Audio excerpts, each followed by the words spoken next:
चलिए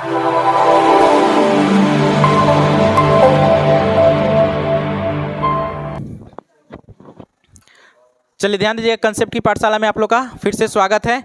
यहाँ पे ये जो सेट चल रहा है आपका संकल्प सीरीज का सेट नंबर जो है ये चल रहा है 10। सेट नंबर कितना है? 10 चला है। प्लेटफॉर्म का बुक आता है, प्लेटफॉर्म के बुक से आपको पहले पता होगा कि हम जैसा कि प्लेटफॉर्म के बुक का हर एक सेट का यहाँ पे आपको डिस्कशन देते हैं मैथ का। तो मैथ का सेट नंबर ये 10 है, प्लेटफॉर्म का सेट नंबर ये 10 है, जिसमें मैथ का भी डिस्कशन कराएंगे। जिसमें आपके सामने पहला क्वेश्चन क्या दिया हुआ है? तो पहला क्वेश्चन आपके सामने दिया हुआ है, देखिए क्या दिया हुआ है। कहता है कि क्रिकेट के एक खिलाड़ी के 5 पारियों का औसत रन कितना है? 20 है। 5 पारियों का औसत रन कितना दिया हुआ है? 20। 5 पारियों का औसत रन कितना दिया हुआ है? 20 दिया हुआ है। तो बताइए तो इसका योगफल कितना हो जाएगा? तो योगफल निकालते हैं तो क्या करते हैं? योगफल निकालने के लिए औसत को किससे गुना करते हैं? जो संख्या रहता है उससे, यानी कि 20 गुने 5 यानी कि कितना हो जाएगा? 100 हो जाएगा। कितना हो जाएगा? 100 हो जाएगा। तो ये 5 पारियों के योगफल आ गया, रनों का क्या आ गया? योगफल आ गया। उसके बाद कहता है उसने प्रथम, द्वितीय, तृतीय और चतुर्थ में क्रमशः 14, 30, 40 और 10 रन बनाए। ये बहुत कमजोर खिलाड़ी होगा, ठीक है, इसीलिए देख रहे हैं प्रथम मैच में कितना है? 14 है, दूसरा में 30 है, 40 है, यानी कि पहला में कितना है? तो देखिए टोटल योगफल कितना है? 100 है। अब प्रथम में इसका है 14, दूसरा में कितना है? 30 और तीसरा में कितना है? 40 और लास्ट में कितना है? 10 रन है।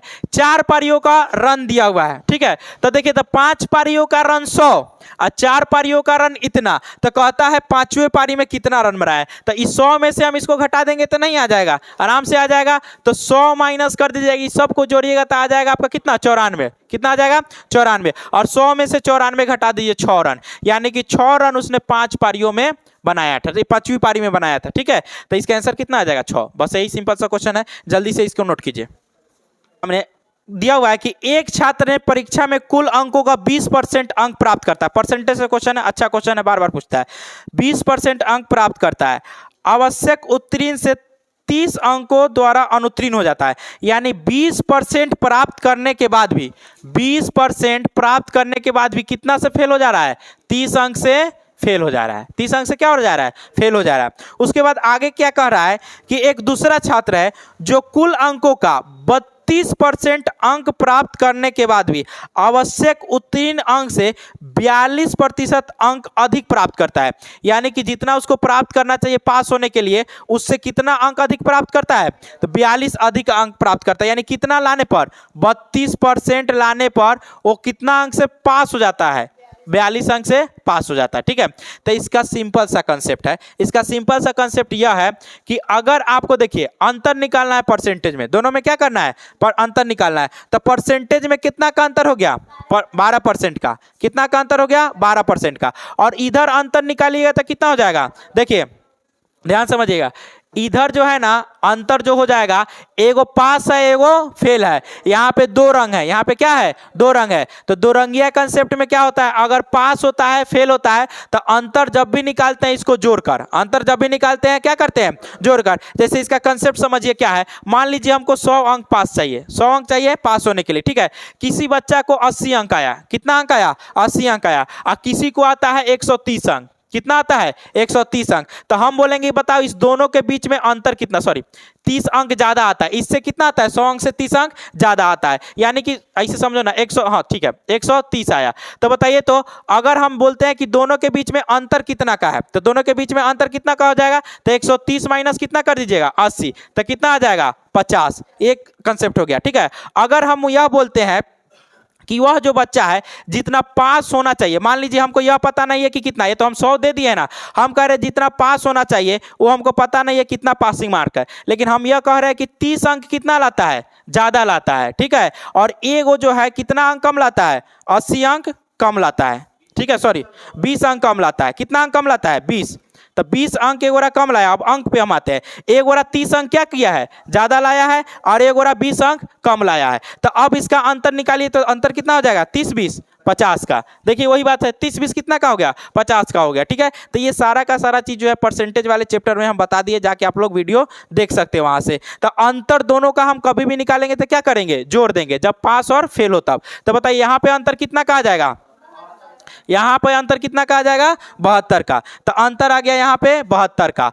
अब एक बात बताओ 12% का मान कितना दिया हुआ है 72, तो 100% का निकालना है, तो 100% इक्वल टू कितना हो जाएगा 600, 72 बटा 12 गुने 100, तो 12 छक 72 यानी कितना आ जाएगा 600।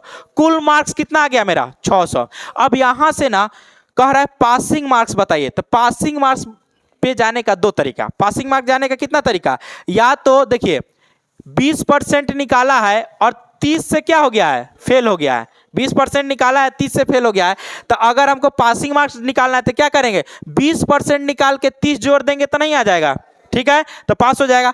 अगर हम कह रहे हैं कि 42% अधिक प्राप्त किया यानी पास हो गया है, तो हम यहाँ पे 32% निकाल के क्या करेंगे 42 को घटा देंगे, यही आपका हो जाएगा आंसर। तो देखिए यहाँ पे क्या करना है, दो तरीका से पासिंग मार्क्स निकालने का दो तरीका है, पासिंग मार्क्स निकालने का दो तरीका, कौन कौन सा तरीका है सर, तो एक बार क्या करेंगे इसका 600 का 20% निकाल के क्या करेंगे उसमें जोड़ देंगे 30, या आप क्या कीजिए 600 का कितना निकालना है 600 का 32% निकालकर क्या कीजिए इसमें 42 घटा दीजिए, क्या कीजिए 42 घटा दीजिए, ठीक है, तो ये आपका मार्क्स आ जाएगा, पासिंग मार्क्स दे देगा, ठीक है। अभी पासिंग परसेंटेज नहीं निकलेगा, अभी ये क्या दे देगा पासिंग मार्क्स दे देगा, तो जितना पासिंग मार्क्स आ जाएगा उसका कितना परसेंटेज निकाल देना है 600 से उसका कंपेयर करके परसेंटेज निकाल दीजिएगा, पहला तरीका। दूसरा तरीका यह हुआ, ध्यान समझिए, दूसरा तरीका क्या हुआ कि देखिए तो हम क्या कह रहे हैं, यहां पे जो है 20% अंक प्राप्त किया, 20% अंक प्राप्त किया, कितना से फेल हो जा रहा है 30% से फेल हो जा रहा है, कितना से फेल हो जा रहा है 30 अंक से, यानी कि 30 अंक और प्राप्त कर लेता तो क्या हो जाता पास हो जाता। तो हम देखेंगे कि ये 60 का 30 कितना परसेंट है, 60 का जो है 30 कितना परसेंट है, तो जरा देखिए तो 60 का 30 कितना परसेंट है 5% है, यानी कि पहले से 20% प्राप्त किया हुआ है, और 600 का ये 600 हुआ ना, तो 10% कितना हो जाएगा 60, और 5% निकालेंगे तो कितना हो जाएगा 30, यानी कि 20% निकाले हम पास नहीं हुए, हम कितना से फेल हो गए 30 अंक से, यानी कि यह 30 कितना के बराबर है सर, तो 5% के बराबर है। तो देखो तो पास होने के लिए हमको टोटल परसेंटेज कितना चाहिए, तो सर 20% प्लस 5% यानी कि 25%। यहाँ पे तीन गो तरीका से आपका यहाँ पे आंसर आ जाएगा सर, यहाँ भी हम निकाल सकते हैं, आराम से निकाल सकते हैं। देखिए यहाँ अगर निकालेगा तो इसका 20% निकालेगा तो कितना हो जाएगा 120% निकालेगा 10% 60, 120 आ जाएगा प्लस 30, आपको 150 मार्क्स चाहिए पास होने के लिए, 150 मार्क्स कितना चाहिए पास होने के, तो परसेंटेज कितना हो जाएगा 150 बट्टा कितना 600 गुने 100 कीजिएगा तो कितना परसेंट आ जाएगा 25% आ जाएगा। यहां से भी निकाल सकते हैं, यहां से भी निकाल सकते हैं, और डायरेक्ट आप यहां से भी निकाल सकते हैं, जहां से मन वहां से निकाल सकते हैं। चलिए इस क्वेश्चन को नोट कीजिए जल्दी से। अगला क्वेश्चन समझिएगा क्या दिया हुआ है, कह रहा है कि एक किले में 150 व्यक्तियों के 45 दिन के लिए भोजन सामग्री की व्यवस्था थी, ठीक है 10 दिन बाद 25 व्यक्ति किला को छोड़कर चले गए, कितनी अवधि तक अवशेष भोजन सामग्री उसी हिसाब से चलेगी। ध्यान समझिएगा, इसमें जो पहला कंसेप्ट होता है सबसे बड़ा कंसेप्ट होता है, सबसे बड़ा कंसेप्ट यही होता है कि जितना दिन तक भोजन चल गया है उससे हमको कोई मतलब नहीं है, उससे कोई मतलब नहीं है। बताइए तो भोजन हम लोग कितना दिन तक खा लिए हैं 10 दिन तक खा लिए हैं, तो हमको अब 10 दिन से कोई मतलब नहीं है। अब बताइए तो 150 व्यक्तियों के लिए, ध्यान समझिएगा 150 व्यक्तियों के लिए भोजन चलना चाहिए कितना दिन 45 दिन, 45 दिन में हम 10 दिन खा गए हैं, तो अब भोजन कितना दिन का बचा है 35 दिन का, कितना दिन का बचा हुआ है भोजन 35 दिन का बचा हुआ है, यानी कि 45 दिन का भोजन था, 10 दिन तक हम लोग खा गए हैं, तब भोजन कितना का बचेगा 35 दिन का। अब यहीं पे जितना नखरा होगा सब यहीं से स्टार्ट होगा। अब ध्यान समझिए, उसके बाद क्या कहता है, उसके बाद कहता है कि 25 व्यक्ति चले गए, 25 व्यक्ति क्या हो गए चले गए, तो अब बताइए तो 25 व्यक्ति चले गए तब भोजन कितना व्यक्ति बच गए 125, तो पूछ रहा है अब यह भोजन कितना दिन जाएगा, तो मान लीजिए n दिन जाएगा, ठीक है। अब इसको सॉल्व कर दीजिए, तो सॉल्व कीजिएगा तो कितना हो जाएगा 25 पच्चे 125, अब 25 छक 150, 5 सत्ते 35, ठीक है 7 छक 42, यानी कि कितना दिन जाएगा 42 दिन तक जाएगा, यही आंसर, यही। उससे पहले ध्यान समझिए, उससे पहले एक देख लीजिए, 8 पुरुष अथवा 16 महिलाएं एक काम को 5 दिनों में पूरा कर सकती है, तो कितने दिनों में उसी काम को 2 पुरुष और 6 महिलाओं द्वारा पूरा किया जाएगा। इससे आसान क्वेश्चन कोई नहीं हो सकता। सेट का ध्यान समझिए क्या है, कह रहा है कथी 8 पुरुष अथवा 16 महिलाएं, यानी कि 8 मेल को कितना फीमेल के बराबर कह रहा है 16 फीमेल के बराबर कर रहा है। अथवा का मतलब क्या हो गया? बराबर, ठीक है। क्या चीज? 8, हाँ, तो गुना नहीं करना। 8 मेल जो है कितना फीमेल के बराबर है? 16 फीमेल के बराबर है। तो यहाँ पे मेल और फीमेल का इफिशियंसी निकालिए तो कितना हो जाएगा? 8 दूना 16। कितना हो जाएगा? 8 दूना 16। यानी कि इसके सामने के सामने 2 और इसका कितना हो जाएगा? 1। ये आपका क्या चीज का निकल के आ गया? इफिशियंसी आ गया मेल और फीमेल का। अब यहां से आपको जो मन है वो उठा लीजिए। कह रहा है कथी? 8 पुरुष किसी काम को कितना दिन में करता है? 5 दिन में। या 16 महिलाएं किसी काम को कितना दिन में करती है? 5 दिन में। कोई भी आप उठा सकते हैं। या तो आप इधर ले सकते हैं 8 मेल किसी काम को कितना दिन में कर रहा है? 5 दिन में, ठीक है। ये आपका टोटल वर्क है। ये आपका क्या है? टोटल वर्क है। तो कह रहा है इसी काम को 2 मेल, इसी काम को कितना? 2 मेल प्लस कितना?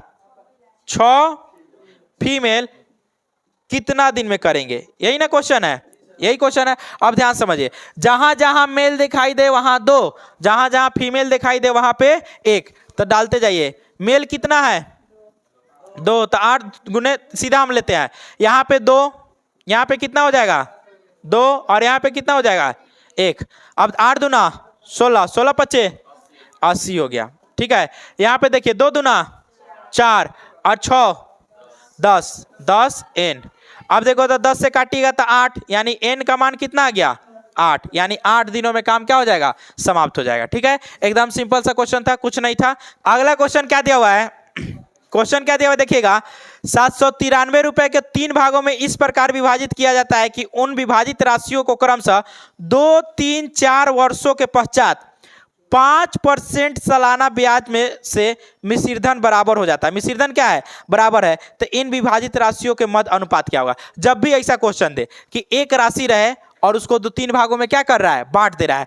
एक वो आपको पूछेगा उसका ब्याज का अनुपात पूछेगा और एक पूछेगा मिश्र धन का अनुपात। तब मिश्र धन के अनुपात के लिए जो फॉर्मूला होता है, मिश्र धन के अनुपात के लिए जो कंसेप्ट होता है, मान लीजिए P मेरा राशि है, उसको 3 भागों में बांटते हैं, P1, P2 और P3। 3 भागों में बांटते हैं। तो इन तीनों भागों का जो रेशियो आता है, रेशियो क्या आता है देखिएगा मिश्र धन का। मिश्र धन का रेशियो क्या आ जाएगा? तो मिश्र धन का रेशियो आता है 1/100 प्लस R1 इंटू T1, ठीक है। उसके बाद दूसरा क्या आएगा? 100 equal to R2 into T2। और तीसरा में क्या आ जाएगा? 1/100 प्लस R3 इंटू T3। यही इसके किसके बीच का रेशियो देता है? मिश्र धन के बीच का रेशियो देता है। अब आपके क्वेश्चन में देखिए तो कितना आसान से बन जाएगा। 1 दिया हुआ है, 100 दिया हुआ है, सब जगह रेट आपका सेम है। रेट कितना है? 5 है। पहला बार में टाइम कितना है? तो पहला बार में जो टाइम है वो 5 गुने टाइम कितना है? 2, तो 5 गुने 2 कर दीजिए। दूसरा बार में टाइम कितना है? 100 प्लस 5 गुने दूसरा बार का टाइम कितना है? 3, तो 5 गुने 3 कर दीजिए। और तीसरा बार का टाइम कितना है? 100 प्लस 5 गुने 4 कर दीजिए, ठीक है। अब जरा यहाँ पे देखिए 1/110, उसके बाद 1/115 और 1/120। यही आपका रेशियो आ जाएगा P1, P2 और P3 के बीच में, और यही आपका क्या हो जाएगा? आंसर हो जाएगा।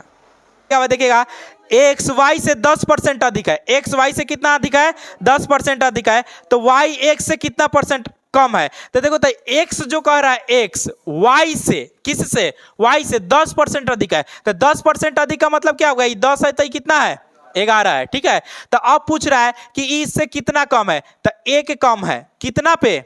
11 पे, इसलिए गुने कर दीजिए 100। तो 1/11 का मान कितना होता है? आपको हम 9.1/11%। यही क्या हो जाएगा? आंसर हो जाएगा। चलिए अगला क्वेश्चन देखिएगा क्या है।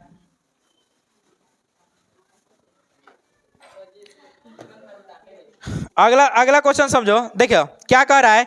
यदि किसी धनराशि, यहाँ पे ध्यान दीजिए, अगला क्वेश्चन क्या है समझिएगा। यदि किसी धनराशि को 3 वर्ष का 5% वार्षिक ब्याज की दर से चक्रवृद्धि ब्याज कितना दे रहा है? चक्रवृद्धि ब्याज 252.20 रुपया है। तो उसी धनराशि का उतने ही समय के उसी दर से साधारण ब्याज क्या हो जाएगा? पहले तो आपको ध्यान देना होगा कि रेट कितना दिया हुआ है, टाइम कितना दिया हुआ है। रेट कितना दिया हुआ है? तो 5%। टाइम कितना है? तो 3 वर्ष, ठीक है। तो अगर हम इसका रेट 5% है और टाइम कितना है? 3 वर्ष है। अगर इसका हम CI निकालते हैं, क्या निकालते हैं? CI। तो रेट 5% और टाइम 3 वर्ष रहता है, तो उसका CI जो होता है वो हो जाता है 15.7625। कितना हो जाता है? 15.7625। कैसे होता है तो ध्यान समझिएगा। इसमें आप क्या कीजिएगा, 2 बार AB फार्मूला लगा दीजिएगा। 2 बार क्या करना है? AB फार्मूला लगा देना है। जैसे कि 5 + 3 + 5 × 3 / 100, ठीक है। कितना हो जाएगा? 5 × 3 = 8, ठीक है। 5 × 3, हाँ 5 प्लस 2 बार इसी में लगा दीजिएगा, ठीक है। तो 5 + 5 + 5 × 5/100 यानी कि 10.25 आ गया, ठीक है। फिर इसमें एक बार और AB फार्मूला लगा दीजिए। 3 वर्ष है तो फिर +5, आप प्लस क्या कीजिएगा 10.25 × 5/100, तब आपका आ जाएगा 15.7625%, ठीक है। बात समझ में आया? ये इतना करने के बाद आपका इतना आ जाएगा। तो हम क्या कह रहे हैं यहाँ पे, कैसे आ गया और समझ में आ गया? अब यहां पे ध्यान समझिएगा। हम कह रहे हैं कि इसका CI कितना दिया हुआ है, तो CI दिया हुआ है 15.625%। हम कहेंगे इसका SI बताइए तो क्या होगा, तो SI इक्वल टू सीधा आप जानते हैं रेट इनटू टाइम। तो रेट इनटू टाइम क्या हो जाएगा 5 × 3 यानी कि कितना हो जाएगा 15%, ठीक है। अब देखिए इसमें आपका CI दिया हुआ है या SI दिया हुआ है, तो देखिएगा तो आपको CI दिया हुआ है यानी कि 15.7625% का जो मान है वो कितना दिया हुआ है 252.20, ठीक है। तो यहां से देखिए हमको कितना का मान चाहिए अब 15% का, तो 15% इक्वल टू क्या हो जाएगा, तो सर 15 यानी 252 से कुछ का देख लेते हैं, ठीक है। 252.20 बट्टा कितना हो जाएगा 15.7625% इंटू कितना हो जाएगा 15 इंटू कितना हो जाएगा 15% का मान चाहिए ना, तो 15 आ जाएगा। इसी को सॉल्व कर दीजिएगा, आपका आंसर आ जाएगा, ठीक है। सॉल्व कीजिएगा तो आंसर आ जाएगा 240 रुपया। कितना आ जाएगा 240 रुपया। चलिए नोट कीजिए, इसको जल्दी से बनाइए। किसी गांव की जनसंख्या में प्रति वर्ष 25% दर से बढ़ोतरी हो रही है। यदि 3 वर्षों के उपरांत जनसंख्या 10,000 हो, बाद की जनसंख्या दे रहा है, ठीक है, तो प्रथम वर्ष के आरंभ में कितनी हो गई। देखिए अगर कभी भी इस तरह का क्वेश्चन दे, इसमें जनसंख्या बाद का दे दे, कब का दे दे बाद का जनसंख्या कितना दिया हुआ है, तो बाद का जनसंख्या 10,000 दिया हुआ है। कितना दिया हुआ है 10,000। आपसे पहले का जनसंख्या पूछ रहा है, आपसे किसका जनसंख्या पूछ रहा है पहले का, तो कितना जितना वर्ष बढ़ा रहेगा ना उसका होल वैल्यू का क्या कर देंगे उल्टा गुना। तो 25% क्या हो रहा है बढ़ रहा है, हर साल कितना बढ़ रहा है 25% की दर से बढ़ोतरी हो रही है। तो 25% का होल वैल्यू कितना हो जाएगा 1/4 यानी कि 5/4। और कितना वर्ष दिया हुआ है 3 वर्ष दिया हुआ है, तो इसमें क्या कीजिए आप उल्टा गुना कीजिए। 10,000 में कितना गुना करना है उल्टा गुना, तो 4/5 1 वर्ष, 4/5 2 वर्ष और 4/5 3 वर्ष। सबको गुना करके काटिएगा, आपका आंसर आ जाएगा 5120। यही आपका आंसर हो जाएगा। जल्दी से नोट कीजिए इसको। देखिए अगला क्वेश्चन, देखिए क्या दिया हुआ है। अगला क्वेश्चन दिया हुआ है कि 35 सेंटीमीटर व्यास वाली एक बेलनाकार टंकी पूर्णतः पानी से भरी हुई है, ठीक है। यदि उसमें 11 लीटर पानी निकाल दिया जाए तो टंकी में पानी के स्तर में कितना कमी आएगी। देखिए 11 लीटर आयतन को हम क्या कर रहे हैं कम कर रहे हैं, तो उसका ऊंचाई पूछ रहा है, ठीक है। तो एक चीज बताइए 11 लीटर पानी, तो 11 लीटर पानी दिया हुआ है, तो एक बात जान है यहाँ पे बेलनाकार टंकी दिया होता है। बेलन का आयतन क्या होता है, पानी को हम आयतन में डालेंगे, ठीक है। तो यानी कि यहाँ पानी का आयतन जो निकालेंगे और जो उसका ऊंचाई कमी होगी, दोनों का आयतन क्या हो जाएगा सेम हो जाएगा। तो यहाँ पे देखिए अगर हम बेलन का आयतन निकालते हैं तो बेलन का आयतन इक्वल टू क्या होता है, अब जिसको फॉर्मूला नहीं पता होगा नहीं बनेगा। बेलन का आयतन, तो बेलन का आयतन इक्वल टू क्या होगा, तुम बोलो तो बेलन का आयतन क्या हो जाएगा πr²h। πr² क्या हो जाएगा h हो जाएगा। तो देखिए इस πr² जो है ना वो किसके बराबर दिया हुआ है, 11 लीटर, 11 लीटर पानी के बराबर। कितना है 11 लीटर पानी के बराबर है। अब एक काम करना है, एक क्या करना है हमको इसको चेंज करना होगा किस में, हमको चेंज करना होगा सेंटीमीटर में। तो इधर हमको मान धरना होगा। तो देखिए पाई का मान कितना 22/7, आर का मान कितना दिया हुआ है, तो देखिए 35 सेंटीमीटर व्यास दिया हुआ है, तो आर निकालिएगा तो 35/2 और फिर 35/2 और इसका हाइट हमको क्या करना है पता करना है। और इधर कितना है 11 है, कितना है 11 है, लीटर है, इसको हमको किस में चेंज करना है सेंटीमीटर में। तो 1000 से यहाँ पे क्या कर देंगे गुना कर देंगे, ठीक है। अब ठीक है तो निकाल रहा है, तो वही नाम से पूछ रहा है कि कितना हाइट कमी होगा, पूरा हाइट थोड़ी पूछ रहा है, ठीक है। तो जितना निकाल रहा है उतना ही के ना बराबर करेंगे, तो उसी से ना पता चलेगा कितना हाइट बढ़ रहा है या घट रहा है। ठीक है। तो निकाला चाहे निकाला तो बराबर हो गया। तो एच आपको बताना है, इसी में आपको एच बताना है। तो एच इक्वल टू क्या हो जाएगा, अब इसको सॉल्व कीजिए, आपका एच आ जाएगा। ठीक है, तो सॉल्व कीजिएगा तो सॉल्व करना एकदम आसान है। 11 दूना 22। अब यहां से देखिए 2 से 2 को क्या कर दीजिए, काट दीजिए। उसके बाद देखिए 7 बचे 35। अब कितना हो जाएगा, एच इक्वल टू 1000 बट्टा देख लीजिए आप 5 गुने 35। अब इसको सॉल्व कीजिए, आपका आंसर आ जाएगा 11.3 बट्टा कहाँ पे, हाँ तो 2 है तो इधर 2 कर दीजिए। चलिए जल्दी से कीजिए, जल्दी से नोट कीजिए इसको। अगला क्वेश्चन क्या दिया हुआ है, अगला दो क्वेश्चन दिया हुआ है 5 मानों का विचरण दिया हुआ है। 5 मानों का विचरण कितना दिया हुआ है, 0.81 है।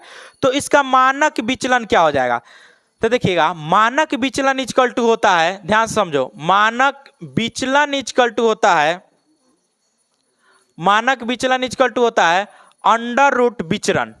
अंडर रूट क्या होता है, विचरण। तो देखिएगा हमको निकालना है क्या, मानक विचरण निकालना है, और दिया हुआ है क्या, विचरण दिया हुआ है। विचरण का मान कितना दिया हुआ है, देखिए तो 0.81। तो इसको निकालिएगा तो कितना आ जाएगा 0.9, और यही आपका क्या हो जाएगा, मानक विचलन का आंसर हो जाएगा। ठीक है, ये सांख्यिकी का क्वेश्चन है, सांख्यिकी का वीडियो बना के डाल देंगे तब आपको अच्छे से समझ में आ जाएगा। चलिए नोट कीजिए, क्वेश्चन समझते हैं क्या दिया हुआ है। देखिएगा राजू के पास सिक्के के रूप में 210 रुपया था, यानी रुपया कितना दिया हुआ है, तो रुपया दिया हुआ है 210। रुपया कितना दिया हुआ है 210, जिसका 20% 5 का सिक्का, 25% 10 का सिक्का और 15% 2 रुपया में है और 1 रुपये मूल्य वर्ग में है। तो एक के सिक्के की संख्या कितना है, देखिए जो सिक्का लिया है ना, यहाँ पे सिक्का वो लिया हुआ है, सिक्का लिया हुआ है 5 रुपए का। कितना का सिक्का लिया हुआ है, 5 रुपए का। उसके बाद कितना का सिक्का है, 10 रुपए का। उसके बाद कितना का सिक्का है, 15 नहीं 10 का, 2 रुपए का सिक्का है। कितना का सिक्का है, 2 रुपए का। उसके बाद कितना का सिक्का है, 1 रुपए का सिक्का, यही ना सिक्का है। ठीक है, अब जरा ध्यान दीजिएगा, जरा ध्यान देना यहाँ पे, देखिए 20% सिक्का दिया हुआ है 5 रुपए, 5 रुपए का सिक्का कितना है 20%। ठीक है, 25% जो है 10%, 10 रुपए का सिक्का, ये कितना है 25% है, और ये 15% है, और बाकी जो है कितना है 1% का सिक्का है। तो जरा इस सबको जोड़ो तो कितना हो जाएगा, 25 और 15 जोड़िएगा तो कितना हो जाएगा 40 और 20 60%। तो 1 रुपए का सिक्का कितना है 40% है। सबके बीच में रेशियो आ जाएगा, सबके बीच में क्या कर दिए रेशियो ने सिक्का का। अब ध्यान समझिए, 20% का अनुपात में मान कितना होता है 1/5, इसका कितना होगा 1/4, और इसका निकालिएगा तो कितना हो जाएगा 3/20, 3 कितना हो जाएगा 20। सीधे परसेंटेज में हमको लाना है, होल वैल्यू नहीं ना, परसेंटेज में लाना है। और इसका कितना हो जाएगा 2/5, कितना हो जाएगा 2/5। अब देखिए ये जो अभी आपका रेशियो है किस में आपको दिखाई दे रहा है, भिन्न में दिखाई दे रहा है। किस में दिखाई दे रहा है, भिन्न में। तो इस भिन्न को हम नॉर्मल में चेंज करेंगे, तो नॉर्मल में चेंज करने के लिए क्या करते हैं, नीचे वाले संख्या का एलसीएम निकाल के सबको क्या कर देते हैं, गुना। तो नीचे वाले संख्या का एलसीएम निकालेंगे तो कितना आ जाएगा 20। तो 20 से गुना कीजिए तो 5 चौका 20, 4 पचे 20, अब 20 से कम 20 कितना हो जाएगा 20 3, और यहाँ पे कितना हो जाएगा 5 चौका 20, 4 दूना 8। अब आपको बताना है ये मेरा किसका अनुपात आया सर, तो ये जो अनुपात आया सिक्का का अनुपात आया। किसका अनुपात आया, सिक्का का। तो बताइए, तो हमको तो दिया हुआ है रुपया, हमको क्या दिया हुआ है रुपया, तो क्या रुपया का तुलना हम सिक्का से कर सकते हैं, नहीं। पहले हम इसको किस में कन्वर्ट करेंगे, रुपया में करेंगे। इसी तरह का क्वेश्चन आपको देगा, सिक्का देगा तो यहाँ पे रुपया दे देगा, आपको सिक्का को किस में कन्वर्ट करना होगा, रुपया में। अगर रुपया दे देगा तो यहाँ क्या दे देगा, सिक्का दे देगा। फिर यहाँ पे रुपया को किस में कन्वर्ट करना होगा, सिक्का में। तो अभी हमको सिक्का दिया हुआ है, हमको किस में कन्वर्ट करना है, रुपया में। देखिए कन्वर्ट करना आसान होता है एकदम सा, रुपया। अगर आपको 5 रुपए का 4 सिक्का मिल जाए तो कितना रुपया हो जाएगा 20 रुपया, तो 20 हो गया। अगर आपको 10 रुपए का 5 सिक्का मिल जाए तो कितना हो जाएगा 50 हो जाएगा। अगर आपको 2 रुपए का 3 सिक्का मिल जाए तो कितना हो जाएगा 6 रुपया हो जाएगा। अगर तुमको 1 रुपए का 8 सिक्का मिल जाए तो कितना हो जाएगा 8। अब ये आ गया सबका सब किस में, रुपया में। सबका सब किस में आ गया, रुपया में। अब जरा देखो तो अनुपात में टोटल रुपया कितना, तो 20 50 20 70, 70 6 76, 76 8 84, कितना हो जाएगा 84। तो अनुपात 84 का मान कितना दिया हुआ है 210। तो अनुपात 1 का मान कितना आ जाएगा 210/84। अब इसमें किसका मान पूछ रहा है, किस सिक्का का मान निकालने के लिए बोल रहा है, तो बोल रहा है कि 1 रुपए के सिक्के का, तो 1 रुपए सिक्के का मान कितना है, अनुपात 8, तो 1 का मान इतना, तो अनुपात 8 का मान कितना हो जाएगा, तो 210/84 इंटू कितना हो जाएगा 8, यही हो जाएगा। इसको सॉल्व कीजिए, आपका आंसर आ जाएगा। सॉल्व कीजिएगा तो इसका आंसर कितना आ जाएगा 20, यही क्या हो जाएगा, इसका आंसर हो जाएगा। ठीक है, कोई दिक्कत इसमें नहीं, तो जल्दी से नोट कीजिए इसको। देखिए अगला क्वेश्चन आपके सामने क्या दिया हुआ है, हम क्वेश्चन लिख देते हैं। ठीक है, क्वेश्चन क्या दिया हुआ है, क्वेश्चन दिया हुआ है यदि √5 प्लस √3 बट्टा कितना दिया हुआ है, √5 minus √3 is equal to a plus b √13 दिया हुआ है। ठीक है, ठीक है, 15 है, कितना दिया हुआ है 15। तब क्या कहता है, तो a का मान क्या होगा, तो a is equal to what. ठीक है, a भी कभी पूछ सकता है आपसे, b भी पूछ सकता है। तो देखिए इसको बनाइए कैसे, इसको बनाने के लिए आप इसका क्या कर दीजिए, परिमयकरण कर दीजिए। इसका क्या कीजिए, परिमयकरण कर दीजिए। अब परिमयकरण करने के लिए क्या कर देते हैं, परिमयकरण करने के लिए सिंपल सा तरीका होता है, क्या करते हैं ध्यान समझिए। परिमयकरण करने के लिए हम इन दोनों रूट के अंदर जो साइन दिखाई दे रहा है, रूट के अंदर जो अंक दिखाई दे रहा है, उसको जोड़कर एक जगह, तो 5 और 3 कितना हो जाएगा 8। जो ऊपर वाला साइन रहेगा उसके बीच में, जो ऊपर वाला साइन रहेगा उसको क्या करेंगे, उसके बीच में, और उसके बाद 2 लगाएंगे, 2 अपने मन से लाएंगे, हमेशा 2 क्या करेंगे, अपने मन से लाएंगे, क्योंकि उसका फॉर्मूला होता है, इसका बेसिक भी कभी बता देंगे। अपने मन से क्या करेंगे, 2 लाएंगे, और अंडर रूट में जो रहेगा दोनों को गुना करके यहाँ पे, तो अंडर रूट कितना है 5 गुने 3, तो 5 गुने कितना कर देंगे 3। ठीक है, पहला स्टेप समझ में आया, क्या करना है, जो दोनों रूट के अंदर दिखाई देगा उसको जोड़कर इस साइड, जो ऊपर साइन रहेगा उसको बीच में, और 2 करके दोनों को गुना करके अंडर रूट करके इस साइड लिख देना है। ठीक है, अब बाकी जो अंक दिखाई दे रहा है उसको गुना करके, इसका वर्ग करके घटा देना है। तो बताइए, तो √5 का वर्ग कीजिएगा और माइनस क्या कीजिएगा, √3 का वर्ग कीजिएगा, इसका क्या कर देना है, घटा देना है। कोई दिक्कत इसमें नहीं, तो ये इसका जैसे लिखा हुआ है a प्लस b और रूट अंडर कर दीजिए, परिमयकरण। ठीक है, अब इसको सॉल्व करते हैं, जरा देखो तब 8 प्लस 2 रूट कितना हो जाएगा 15, बट्टा में देखिए √5 का स्क्वायर 5 और √3 का स्क्वायर 3, घटाइएगा तो कितना हो जाएगा 2। अब जरा देखो तो हम यहाँ से 2 कॉमन ले सकते हैं आराम से, तो 2 से काटिएगा तो 2 कट जाएगा, 2 से काटिएगा तो 4 कट जाएगा। ठीक है, तो अब इधर कितना हो जाएगा 4 प्लस √15 इज इक्वल टू कितना हो जाएगा a प्लस b √15, यही ना हो जाएगा। अब देखो a का तुलना, अब इधर तुलना करेंगे, दोनों तरफ क्या करेंगे, तुलना करेंगे। तो देखिए तो a के सामने क्या दिया हुआ है 4, और यहाँ पे देखिए तो b के सामने कितना है √15, तो √15 है, और b के सामने कितना हो जाएगा 1, तो b इक्वल टू कितना हो जाएगा 1। यहाँ पे कुछ है, यहाँ पे नाम देखेंगे तो 1 ना हो जाएगा। ठीक है, तो a इक्वल टू कितना आ जाएगा, तो सर a इक्वल टू 4 और b इक्वल टू कितना आ जाएगा 1, यही आपका आंसर। देखो तो क्या कर रहा है, देखिए अगला क्वेश्चन क्या कर रहा है, एक वस्तु एक निश्चित मूल्य पर बेचा जाता है, एक निश्चित मूल्य पर क्या किया जाता है, बेचा जाता है। अगर इसे इसके कीमत से 60% पर बेचा जाए तो 35% की हानि होती है, तो प्रतिशत लाभ क्या करें। पहले देखो इसको हम परसेंटेज से बनाते हैं, ध्यान समझिएगा। वस्तु का हम क्रय मूल्य मान लेते हैं, वस्तु का क्रय मूल्य, मान लीजिए वस्तु का क्रय मूल्य कितना है 100, वस्तु का क्रय मूल्य कितना हो गया 100, ध्यान समझिएगा। अगर इसको हम 60% कम पे बेचे, तो 60% कम पे बेचिएगा तो कितना में बेचिएगा, ठीक है, तो 60 नहीं, कम पे नहीं कर रहा, सीधे कर रहा है 60% पर बेचा जाए, तो 60% पर बेचिएगा तो कितना में बेचिएगा 60 में, कितना में बेचिएगा 60 में। जब इसको 60 रुपए में बेचा जाता है तो इसको हानि हो जाता है 35% की। तो इसको देखिए 60% पे बेचा और हानि हो गया कितना 35%, तो इसको बेचा कितना पर, तो इसको बेचा कितना, तो इसमें से 35% घटाइए तो कितना में बेचा 65 पर, कितना में बेचा 65 पर, यही ना होगा। ठीक है, तो हाँ 65 रुपया में 60% का मतलब कितना हो गया 65 रुपया। तब कहता है तो प्रतिशत लाभ क्या हो जाएगा, तो प्रतिशत लाभ यहाँ पे पूछ रहा है। तो बताओ तो पहले यहाँ से 100% का मान निकालिए तो कितना हो जाएगा, 1% का मान कितना हो जाएगा 65/60, 100% का मान कितना हो जाएगा 65/60। तो देखिएगा इसको अगर सॉल्व कीजिएगा तो कितना आ जाएगा 325/3, 325 ये इसका टोटल विक्रय मूल्य आ जाएगा, ये क्रय मूल्य, ये क्या आ जाएगा विक्रय मूल्य आ जाएगा। तो टोटल विक्रय मूल्य इसका कितना आ गया 325/3 आ गया, और इसका क्रय मूल्य कितना हम माने हैं 100, तो क्रय मूल्य आ गया 100 और इसका विक्रय मूल्य कितना दे रहा है 325/3। तो लाभ देखिए तो लाभ कितना का हो जा रहा है, तो लाभ कितना हो जाएगा 100 माइनस 325/3। ठीक है, अब इसको घटा देना है, यहां से लाभ परसेंट आप निकाल लीजिएगा। ठीक है, समझ में आया? एक बार और समझाते हैं इसको, एक बार और समझा देते हैं। देखिए फिर से समझा देते हैं। हम क्या किए, हम इसका क्या किए, क्रैमूल मांगे कितना, क्रैमूल मांगे 100, क्रैमूल कितना माने 100। कह रहा है कि अगर हम इसको 60% मतलब 60% पर बेचे तो 35% का क्या होता है, हानि होता है। कितना होता है, 35% का हानि होता है। तो 35% की हानि पर कितना रुपए में बेचना होगा, 65 रुपए में। यानी कि 60% पर बेच रहा है तो कितना रुपए में बेच रहा है, 65 रुपए पे। अगर हम इस पे छूट ना दें, अगर इसमें हम क्या करें, छूट ना दे, उसका जो वास्तविक मूल्य है उसी पर बेचे, तो वास्तविक मूल्य किसी का 100% होगा, बेचने वाला। ठीक है, 60% का मान 65, तो 100% का मान कितना हो जाएगा, तो 100% का मान निकाले तो 325/3।